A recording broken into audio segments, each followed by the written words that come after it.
திருத்தணியில் 17 நாட்களாக 10 ரூபாய் கூலி உயர்வு கேட்டு விசைத்தறி உரிமையாளர்கள் போராட்டம் மேற்கொண்டனர். வருவாய் கோட்டாட்சியர் தலைமையில் 4 கட்ட பேச்சுவார்த்தையின் இறுதியில் 3 ரூபாய் கூலி உயர்வு லுங்கி உற்பத்தியாளர்கள் வழங்கியதை மன வருத்தத்துடன் கையெழுத்து போட்ட விசைத்தறி உரிமையாளர்கள்.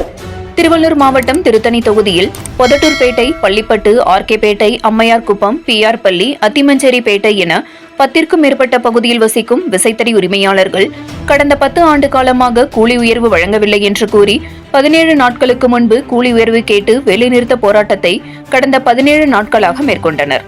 இவர்கள் தொடர்ச்சியாக 3 கட்டங்களாக திருத்தணி வருவாய் கோட்டாட்சியர் அலுவலகத்தில் வருவாய் கோட்டாட்சியர் தீபா தலைமையிலான தொழிலாளர் உதவி ஆணையர் மற்றும் கைத்தறி உதவி இயக்குநர் போன்றவர்கள் முன்னிலையில் பேச்சுவார்த்தைகள் நடைபெற்றது. இந்த பேச்சுவார்த்தையில் லுங்கி உற்பத்தியாளர்கள் மற்றும் கூலி உயர்வு கேட்ட விசைத்தறி உரிமையாளர்களும் பங்கேற்றனர். விசைத்தறி உரிமையாளர்கள் ரூபாய் 10 கூலி உயர்வு வழங்க வேண்டும் என்று கோரிக்கை வைத்து பேச்சுவார்த்தை தொடங்கினர். இவர்கள் எதிர்த்தரப்பு லுங்கி உற்பத்தியாளர்கள் ₹1.50 மட்டுமே கூலி உயர்வு வழங்க முடியும் என்று கூறியதால் 3 கட்ட பேச்சுவார்த்தைகள் தோல்வியில் முடிவுற்றது. இதனைத் அடுத்து விசைத்தறி உரிமையாளர்கள் அவர்கள் குடும்பத்தினர் போராட்டம், ஆர்ப்பாட்டம், வருவாய் கோட்டாட்சியர் அலுவலகம் முற்றுகை மற்றும் சாலை மறியல் போன்றவற்றில் ஈடுபட்டனர்.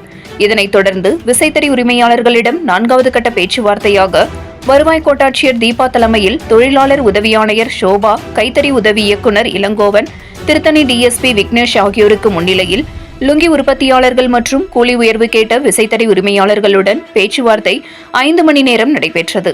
பேச்சுவார்த்தையில் இறுதியில் 10 ரூபாய் கூலி உயர்வு கேட்ட விசைத்தறி உரிமையாளர்களுக்கு ₹3 மட்டுமே கூலி உயர்வு வழங்க முடியும் என்று லுங்கி உற்பத்தியாளர்கள் கூறியதால் தொடர்ந்து போராட்டத்தில் ஈடுபட்டு வரும் விசைத்தறி உரிமையாளர்கள் மன வருத்தத்துடன் அடுத்த கட்ட போராட்டம் ஏற்படுவதற்கு கடுமையான சூழ்நிலை உள்ளதால் தொழிலாளர்கள் நலன் கருதி இந்த கூலி உயர்வு ₹3 மன வருத்தத்துடன் ஒப்புக்கொள்கிறோம் என்று கூறிவிட்டு அறிஞர் அண்ணா நெசவாளர்கள் முன்னேற்ற சங்கத்தின் சார்பில் பங்கேற்ற விசைத்தறி உரிமையாளர்கள் திருத்தணி வருவாய் கோட்டாட்சியர் தீபா முன்னிலையில் கையெழுத்து போட்டனர்.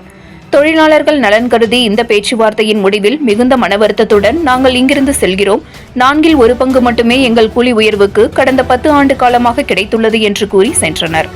நாளை முதல் பிப்ரவரி 28 முதல் விசைத்தறி உரிமையாளர்கள் எங்கள் வேலை நிறுத்தத்தை வாபஸ் பெற்று பணியினை தொடருவோம் என்று தெரிவித்தனர். இதனால் 17 நாட்களாக நடைபெற்று வந்த கூலி உயர்வு பேச்சுவார்த்தை முடிவுற்று விசைத்தறி உரிமையாளர்கள் தங்கள் பணியினை தொடங்கியுள்ளனர் என்பது குறிப்பிடத்தக்கது. 7 கிரீன் நியூஸ் செய்திகளுக்காக திருத்தணி செய்தியாளர் மணிகண்டன்.